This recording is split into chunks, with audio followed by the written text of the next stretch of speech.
Bible గ్రంథంలో మీకా అనేటువంటి ఒక వ్యక్తి ఉన్నాడు. ఎవరు మీకా అంటే మనందరికీ ఎవరు గుర్తొస్తారు? ఇంకెవరు? మీకా ప్రవక్త అనుకుంటాం. కాదు, న్యాయాధిపతుల్లో ఒక వ్యక్తి ఉన్నాడు, ఒక మీకా ఉన్నాడు. ఆ వ్యక్తి ఎటువంటి ఆరాధన జరిపాడో, అతని ఆరాధన రైటో రాంగో మీరే చెప్పాలి. ఒకసారి బైబిల్ గ్రంథాలను తీయండి. మనం జాగ్రత్తగా ఆలోచన చేస్తున్నప్పుడు న్యాయాధిపతుల గ్రంథము 17వ అధ్యాయము 1-2 వచనాలు చదువుదాం. మీకా అనునొకడు ఎఫ్రాయిముల మన్య దేశములో ఉండెను. అతడు తన తల్లిని చూచి నీ యొద్ద నుండి తీసుకున్నటువంటి రూకలు అనగా నీవు ప్రమాణము చేసి నా వినికిడిలో మాట్లాడిన ఆ 1100 వెండి రూకలు నూకలు నా యొద్ద ఉన్నవి. ఇదిగో నేను వాటిని తీసుకొంటినని ఆమెతో చెప్పగా అతని తల్లి నా కుమారుడు యెహోవా చేత ఆశీర్వదింపబడును గాక అనెను. అతడు ఆ 1100 రూకలను తన తల్లికి మరలా నీయగా ఆమె పోత విగ్రహము చేయించుటకై నా కుమారుని చేత తీసుకొనిన ఈ రూకలను నేను యెహోవాకు ప్రతిష్ఠించుచున్నాను, నీకు మరలా అది ఇచ్చేదనెను. అతడు ఆ రూకలను తన తల్లికి ఇయ్యగా ఆమె వాటిలో 200 పట్టుకొని కంసాలికి అప్పగించెను. అతడు వాటిలో చెక్కబడిన ప్రతిమా స్వరూపమైన పోత విగ్రహమును చేయగా అది మీకా ఇంట ఉంచబడెను. మీకా ఆ మనుషుని దేవ మందిరం ఒకటి ఉండెను. మరి అతడు ఏఫోదును గృహ దేవతలను చేయించి తన కుమారులో ఒకరిని ప్రతిష్ఠింపగా ఇతడు అతనికి యాజకుడు ఆయను. ఆ దినముల్లో ఇశ్రాయేలీయులకు రాజు లేడు, ప్రతి వాడును తన ఇష్టానుసారంగా ప్రవర్తించుచు వచ్చాను.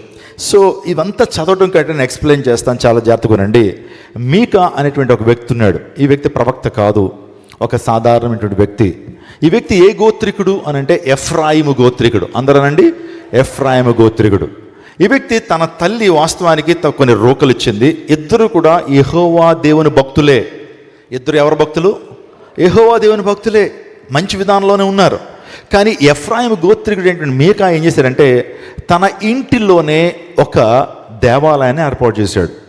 వాస్తవానికి ప్రతి ఒక్కళ్ళు కూడా ఎక్కడికి రావాలి? దేవాలయానికి, దేవుని ఆరాధించడం కొరకు ఎక్కడికి రావాలి చెప్పండి? దేవుని మందిరానికి రావాలి. దేవుని మందిరం. హన్నా ఎక్కడికి వెళ్ళి దేవుని ఆరాధించింది? సిలోహులోకి రావాలి. సిలోహులోకి వచ్చి దేవుని ఆరాధించాలి. ఇతను ఏమనుకున్నాడంటే అంత దూరం ఏం వెళ్తామని చెప్పి ఇంటిలోనే ఏం కట్టుకున్నాడు?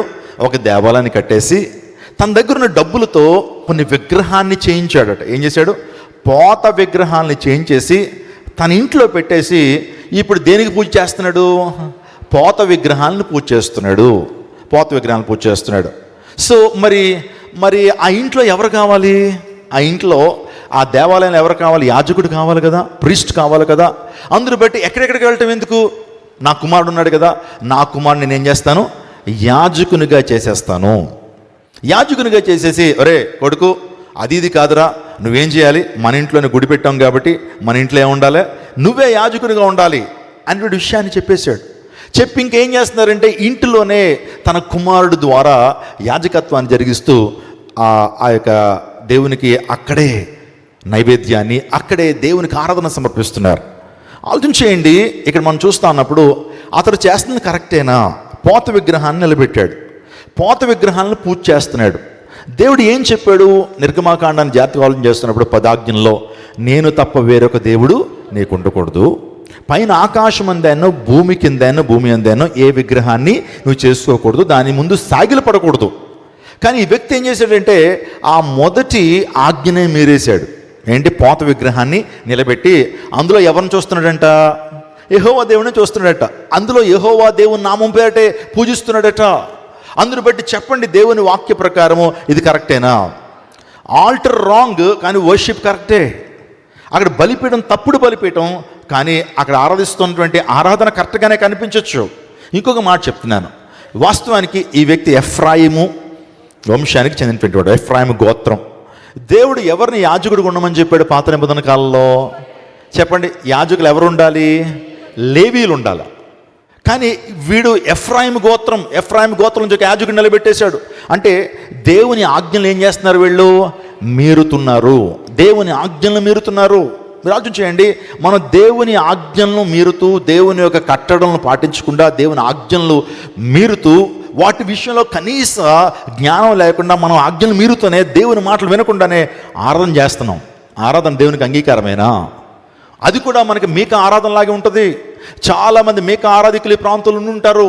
ప్రపంచవ్యాప్తంగా చాలామంది ఏసైనా ఆరాధన చేస్తున్నాం, ఏసైనే పూజిస్తున్నాం, మేము ఆత్మతోనూ సత్యంతోనూ దేవుని ఆరాధన చేస్తాం అనుకుంటున్నారు. కానీ వారు తప్పుడు బలిపీఠాల్లోనే దేవుని ఆరాధన చేస్తున్నారు. ఇది దేవునికి అంగీకారమేనా? మీకా దీవించబడ్డా? మీకా సంతతి దీవించబడిందంటే దేవుని లేఖనం చాలా క్లియర్గా చెప్తుంది. కొన్ని రోజులైన తర్వాత అనుకున్నాడు, తన ఆ ఎఫ్రాయిం మన్యులోంచి ఒక వ్యక్తి వెళ్ళిపోతుంటే సో మీకు అడిగాడు, నువ్వు ఎవరు అని అంటే, నేను చాలా పేదరికంలో ఉన్నానండి, బట్టలు లేవు, ఆ తర్వాత ఆహారం లేదు. నువ్వు ఏ గోత్రం అంటే, ఆ వ్యక్తి లేవి గోత్రం అన్నాడు. ఏమన్నాడు? లేవి గోత్రం అన్నాడు. అనగానే ఇంకేంటి, కొండ మంచి ఏనుగుల బలం వచ్చేసింది, 7 ఏనుగుల బలం వచ్చేసింది. వచ్చి, నువ్వు లేవీడువా? అయితే నాకు గుడి ఉందయ్యా, మా ఇంట్లో గుడి ఉంది, ఆ గుడిలో నువ్వే యాజకత్వాన్ని చేసేయాలన్నాడు. ఏమన్నాడు? లేవీడు దొరికేశాడు. అందును బట్టి నీకు సంవత్సరానికి ఇంత ఆహారం పెడతాను, బట్టలు ఇస్తాను, వసతి ఇస్తాను, అందును బట్టి మా ఇంట్లో నువ్వేముండాలి, మా ఇంట్లో ఒక యాజకుడిగా ఉండాలని చెప్పి తీసుకొచ్చి పెట్టేశాడు. దినాలు అలా గడుస్తున్నాయి. అనుకుంటున్నాడట, దేవుని ఆశీర్వాదం నా మీద దిగొస్తుంది, దేవుని ఆశీర్వాదం నేను మెండుగా పొందుకుంటాను అనుకుంటున్నాడు మీకా. ఎందుకంటే తను దేవునికి సమర్పణ చేస్తున్నాడు, దేవునికి ఆరాధన చేస్తున్నాడు, చక్కగా పోత విగ్రహం నిలబెట్టి యెహోవా దేవుడిని పూజిస్తున్నాను అనుకున్నాడు. కానీ అది తప్పు అనే విషయం ఆ వ్యక్తికి అర్థం కావట్లేదు.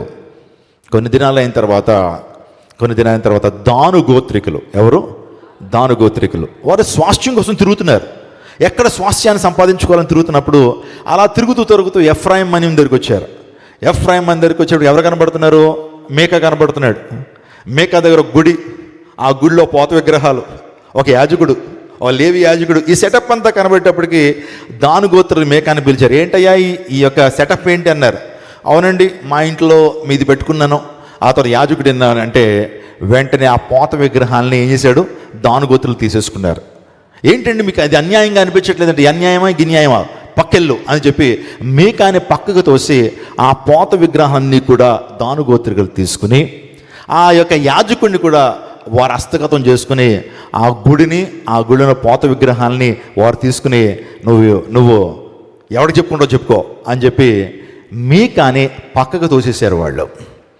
పక్కకు తోసేశారు. మీకా దీవించబడలేదు. మీకా యొక్క ప్లాన్స్ అన్నీ కూడా ఏమైపోయాయి తెలుసండి? అతనికి ఆశలన్నీ అడి ఆశలు అయిపోయినాయి. ఆ గుడిని పడగొట్టారు వాళ్ళు. అందులో పోత విగ్రహాలను తీసుకెళ్ళిపోయి, చాలా ప్రాముఖ్యమైనటువంటి విషయాన్ని మనం ఇక్కడ గమనించాలి. దాను గోత్రికులు ఆ విగ్రహాన్ని తీసుకెళ్ళి వారు పూజించడం మొదలెట్టారు. ఏం చేశారు అంటే, మీకాతో ప్రారంభించబడిన ఈ యొక్క విగ్రహారాధన అతనితోనే పోలేదు. ఎవరితో ప్రారంభించబడింది చెప్పండి? దాను గోత్రికుల విగ్రహారాధన ప్రారంభించారు. ఇది మీకా యొక్క స్టోరీ. ఇప్పుడు చెప్తున్నాను, ఈ మీకా తప్పుడు బలిపీఠాన్ని కట్టాడు, కానీ మంచి ఆరాధనే చేశాడు. ఇప్పుడు ఈ ఆరాధన దేవునికి అంగీకారమేనా? మనం కూడా ఆదివారం రాగానే ప్రేమించేదని అధికముగా ఆరాధించిన ఆసక్తితో, నా పూర్ణ హృదయంతో నేను ప్రేమిస్తానయ్యా అని చక్కగా మనం ఆరాధన చేస్తున్నాం. ఆదివారం మనం ఒక ట్రెడిషన్గా దేవుని మందిరానికి వస్తున్నాం. కానీ మన జీవితాల్లో కొన్ని తప్పుడు బలిపీఠాలు, అంటే దేవుని ఆజ్ఞకు లోబడినటువంటి బలిపీఠాలు ఏదైనా ఉన్నాయేమో, దేవుని యొక్క చిత్తాన్ని జరిగించినటువంటి ఆ రాంగ్ ఆల్టర్స్ ఏదైతే ఉన్నాయేమో, ఆ రాంగ్ ఆల్టర్స్ మనం ఏం చేయాలి చెప్పండి? ఈ రోజున పడగొట్టాలి. దాన్ని ఏం చేయాలి? సమాధి చేసేయాలి. అక్కడ ఒక దేవుని బలిపీఠాన్ని మనం కట్టాలి. స్తోత్రం చెప్పడం. హల్లెలూయా. మీకు అర్థమవుతుందా? ఈ రోజున ఈ విషయాన్ని వింటున్నటువంటి మీరు, మనం దేవుణ్ణి ఆరాధించినప్పుడు మనం కన్వీనియన్స్ చూసుకోకూడదు. ఏం చేయకూడదు? కన్వీనియన్స్. చాలామంది ఈ రోజున కన్వీనియన్స్ చూసుకుంటున్నారు. అంత దూరం వెళ్ళాలా? జీవంగల దేవుని సంఘం ఒకటి స్థాపించబడినప్పుడు, దేవుడు ఆ సంఘంని నాటినప్పుడు దూరం అయిపోతుందండి, అదండి ఇదండి అని చెప్పి మన కన్వీనియన్స్ చూసుకుని దేవుని వాక్యాన్ని మనం నెరవేర్చేటువంటి వ్యక్తులుగా ఉండకూడదు. నా ప్రియదర్శన ఒక విషయాన్ని గమనించాలి. మనం దేవుని యొక్క ఆజ్ఞలకు వ్యతిరేకంగా వెళ్ళటానికి వీల్లేదు. దేవుడు ఏమైతే చెప్పాడో దాని ప్రకారమే మనము చెప్పండి దేవుని యొక్క సన్నిధిలో మనం దేవుని ఆరాధించాలి. అంతేగాని మనకు కన్వీనియంట్గా ఉంది, ఇది నాకు అనువుగా ఉంది అని చెప్పి మన సొంత ప్రయత్నాలు లేకపోతే సొంత విధానంలో ఆరాధన చేయకూడదు అనే విషయం మనకు అర్థమవుతుంది. దేవుని వాక్యానికి ఒక క్రమం ఉంది. దేవుని ఆరాధించేటువంటి విషయంలో ఒక క్రమం ఉంది. దేవుడు ఆత్మ కనుక ఆయన ఆరాధించేవారు ఆత్మతోనూ సత్యముతోనూ ఆరాధించాలి. ఆత్మతో అంటే సత్యం అంటే ఏంటి? According to truth. సత్యముతో దేవుని ఆరాధించాలి. దేవుని ఆరాధించాలని చెప్పి పెద్ద విగ్రహాన్ని పెట్టి ఆ విగ్రహాన్ని పూజ చేయటం దేవుని నామానికి మహిమేనది. దేవుడు చెప్పాడు, నేను తప్ప వేరొక దేవుడు నీకు ఉండకూడదు, ఆకాశం ఎందైనా భూమి ఎందైనా భూమికి ఉందని నేనే విగ్రహాన్ని నువ్వు పెట్టుకోకూడదు అని దేవుడు చాలా క్లియర్గా చెప్తే, నువ్వు ఇంట్లో విగ్రహ సంబంధమైనటువంటి ఆ ఫోటోలు పెట్టి, యేసు ప్రభు ఫోటో పెట్టి, చాలామంది ఏం చేస్తుంటారంటే దానికి అగరబత్తులు వెలిగించి ఆ తర్వాత ఆ ఫోటో దగ్గర కొన్ని స్వీట్లు, ఏంటది, కొన్ని నైవేద్యం అని చెప్పి ఇంట్లో వండుకున్నవన్నీ కూడా ఆ యొక్క బొమ్మ దగ్గర లేకపోతే ఆ ఫోటో దగ్గర పెట్టడం వాక్య క్రమమేనా? ఆలోచన చేయండి. ఏ విగ్రహాన్ని మనం చేసుకోవడానికి వీల్లేదు. అంటే యేసుప్రభు వారి ఫోటోలు ఉంటే మంచిదే, కానీ యేసుప్రభు వారి ఫోటోకి లైట్లు పెట్టడం, దాని చుట్టూ ఫ్లిక్కరింగ్ లైట్లు పెట్టడం, ఉదయాన్నే లేచి అక్కడికి వెళ్ళి ఒక అగరబత్తి వెలిగించడం, ఆ తర్వాత అక్కడ మన యొక్క మొదటి నైవేద్యం, చాలామంది హోటల్లో ఏం చేస్తారు, మొదటి ఇడ్లీ తీసుకెళ్ళి ఆ ఫోటో దగ్గర పెడతారు, లేకపోతే పూరి వేసిన పూరి అక్కడ పెడుతుంటారు. ఇలాంటివి చేయకూడదు. నిజంగా మన ఇంటిలో యేసు ప్రభు వారి ఫోటో ఉండొచ్చు, కానీ దానికి విగ్రహారాధన చేయడానికి వీల్లేదు. సిలువను మనం పూజించడానికి we are not suppose to worship any idol. అది క్రాస్ అయినా యేసు ప్రభు వారి విగ్రహం అయినా ఏదైనా సరే దేవుని లేఖనం ఏం చెప్తుందంటే, సో విగ్రహారాధన చేయకూడదు. విగ్రహాలు మన జీవితాల్లో ఉండడానికి వీల్లేదు. ఏ విగ్రహాన్ని నిలుపుకోవడానికి వీల్లేదు. చాలామంది చేస్తున్నది, మేము యేసు ప్రభువుని ఆరాధన చేస్తున్నాం కదండి అని చెప్పి విగ్రహాలు పెట్టి దాన్ని పూజిస్తుంటారు. అది దేవుని యొక్క వాక్య క్రమం కాదు. ఇప్పుడు ఇది మనం చేస్తుంది కరెక్ట్ అయితే మేకా చేసింది కూడా ఆ రోజు కరెక్ట్ అవుతుంది. కానీ దేవుడు దాన్ని ఏం చేశాడు? వ్యతిరేకించాడు. అది కమాండ్మెంట్స్లో, ఆజ్ఞలను మీరేశాడు. ఎవరు? మీకా. దేవుణ్ణి ఆరాధించాడు, కానీ ఆజ్ఞలను మీరి దేవుని ఆరాధన చేయడం ద్వారా నీ ఆరాధనకు ఏదైనా ప్రతిఫలం ఉండదు. అందులో బట్టి నీ కుటుంబాల్లో దేవుని ఆశీర్వాదాలు పొందుకోలేకపోతున్నాము. దేవుని కంటే అధికంగా మనం దేన్నైతే ప్రేమిస్తాం అది మనకు విగ్రహం. దేవుని కంటే అధికంగా దేన్నైతే ప్రేమిస్తాం అది మనకు విగ్రహం. అది ధనం కావచ్చు, అది నీ ఉద్యోగం కావచ్చు, అది నీ కెరీర్ కావచ్చు, లేకపోతే నీ అంబిషన్ కావచ్చు, లేకపోతే నీ అలవాట్లు కావచ్చు, లేకపోతే నీ యొక్క రహస్య బలిపీఠాలు కావచ్చు, అది ఏదైనా కావచ్చు. దేవుని కంటే అధికంగా మనం దేన్ని ప్రేమించడానికి వీల్లేదు. అబ్రహాము వాస్తవానికి దేవుని కంటే అధికంగా తన కుమారుని ప్రేమిస్తున్నాడేమో. అందుని బట్టి దేవుడు అన్నాడు, అబ్రహాము నిన్ను బహుతరాలకు ఆశీర్వాదకరంగా చేయాలంటే ఆ బలిపీఠాన్ని ఏం చేయి, తీసేయి అన్నాడు. ఈ రోజున దేవుడు కూడా అదే అంటున్నాడు, మీ ఇంటిలో ఉన్నటువంటి అన్య బలిపీఠాలు, మీ హృదయాల్లో ఉన్నటువంటి అన్య బలిపీఠాలు పడగొట్టేసేయండి, వాటిని తీసివేయండి. దేవుని ఆశీర్వాదాలు మెండుగా మీ జీవితంలో పొందుకుంటారు. స్తోత్రం చెప్పడం. హల్లెలూయా, హల్లెలూయా. మనం దేవుని ఆజ్ఞలు పాటించకుండా, దేవుడు మనకు చెప్పిన కమాండ్మెంట్స్ పాటించకుండా మనం దేవుని ఆరాధన చేస్తున్నాం. దేవుడు నా ఆరాధన స్వీకరిస్తాడేమో అని అనుకుంటున్నాం.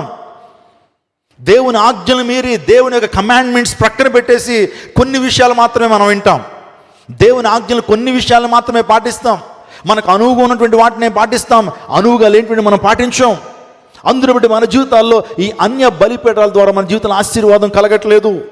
ఈ యొక్క రాంగ్ వాల్టర్స్ ద్వారా మన జీవితంలో ఆశీర్వాదం రావట్లా. అందుని బట్టి దేవుడు మనతో చాలా క్లియర్గా మాట్లాడు. నేను ఈ యొక్క విషయాన్ని చదువుతున్నప్పుడు పరిశుద్ధాత్మ దేవుడు నాతో చాలా సూటిగా తేటగా మాట్లాడాడు. నా జీవితంలో కూడా ఏదైనా అన్ని బలిపీఠాలు ఉంటే వెంటనే తీసివేసుకోవడానికి దేవుడు కృప చూపించాడు. ప్రభువా, కొన్ని సందర్భాల్లో నిన్ను కంటే సేవను ఎక్కువగా ప్రేమిస్తున్నామో, లేకపోతే నీకంటే ఇంకా వేరే అంశాన్ని, కుటుంబాన్ని ఎక్కువగా ప్రేమిస్తున్నాం, పిల్లల్ని ఎక్కువగా ప్రేమిస్తున్నామో, ప్రభువా అన్ని బలిపీఠాలను నేను తీసివేయడానికి ఇష్టపడుతున్నానయ్యా అని ప్రభు సందులో నాలో ఉన్నటువంటి ఆ బలిపీఠాలని, లేకపోతే నాలో విగ్రహాలని చంపడానికి నేను తీర్మానం తీసుకున్నాను. ఈరోజు నా నీ జీవితంలో కూడా దేవునికి నచ్చనటువంటి, దేవుని కంటే అధికంగా నువ్వు ఏ విగ్రహాన్ని ప్రేమిస్తున్నావు? నా ప్రదేశంలో త్వరగా కొన్ని విషయాలు మీ జ్ఞాపకం. ధర్మశాస్త్రాన్ని బ్రేక్ చేశాడు ఆ వ్యక్తి. మీకా చేసిన ఏంటి తెలుసా? ధర్మశాస్త్రాన్ని బ్రేక్ చేసేసాడు. ఫస్ట్ కమాండ్మెంటే బ్రేక్ చేశాడు. ఆ తర్వాత నేను తప్ప వేరొక దేవుడు ఉండకూడదు, విగ్రహాన్ని నిలపకూడదు, ఏ రూపాన్ని చేసుకోకూడదు అంటే పాత విగ్రహం నిలబెట్టాడు. అందరూ పెట్టి తన జీవితంలో ఆశీర్వాదాన్ని పొందుకోలేకపోయాడు. నా ప్రదేశనాగమా. సో అతను ప్రవేశపెట్టినటువంటి ఆ తప్పుడు సిద్ధాంతాన్ని ఎవరు పాటించారు? దాను గోత్రికులు ప్రారంభించారు. ఎంత విచారం! కొన్ని సందర్భాల్లో మనం చేస్తున్న తప్పుడు ఆచారాలు, మనం చేస్తున్నటువంటి తప్పుడు ప్రక్రియలు మన కుటుంబము, మన బిడ్డలు కూడా వారు పాటించి వారు కూడా దేవుని ఆశీర్వాదాన్ని పొందుకోలేకుండా ఉంటారు. నా ప్రయోజనాగమా ఎఫ్రాయిం మనీలో ఉన్నాడు. నా ప్రయోజనాగమా వాస్తవానికి యాజకుడు ఎవరు ఉండాలి? దేవుని వాక్య ప్రకారం లేవీయుడు ఉండాలా. అంతేగాని ఎఫ్రాయిం నిలబెట్టాడు అంటే ఆ వ్యక్తి రెండో కమాండ్మెంట్ కూడా బ్రేక్ చేశాడు. ఎవరుండాలి? యాజకుడు ఎవరుండాలి? లేవీయుడు ఉంటే ఆ లేవీయుని కాకుండా ఎఫ్రాయిముని పెట్టాడు. అందుని బట్టి ఈ మీకా ఆరాధన మన జీవితంలో ఉన్నట్లయితే ఆ బలిపీఠాలని మనము వాటిని తీసివేయాలి. ఒబీడియన్స్ కనబడట్లేదు. ఇక్కడ మన ప్రాముఖ్యమైన విషయం ఏంటంటే మీకాలో ఏం కనబడట్లేదు? విధేయత కనబడట్లేదు, కానీ కన్వీనియన్స్ కనబడుతుంది. ఒబీడియన్స్ లేదు, కానీ కన్వీనియన్స్ చూసుకున్నాడు. అంత దూరం ఎలా వెళ్ళగలుగుతాం, ఇంట్లోనే చేసేద్దామని చెప్పి కన్వీనియన్స్ చూసుకున్నాడు. భక్తి అనేది కన్వీనియన్స్ కాదు. మన కన్వీనియన్స్ ప్రకారం చేసుకోవడానికి వీల్లేదు. దేవుని యొక్క మాటల ప్రకారం మనం జరిగించాలి.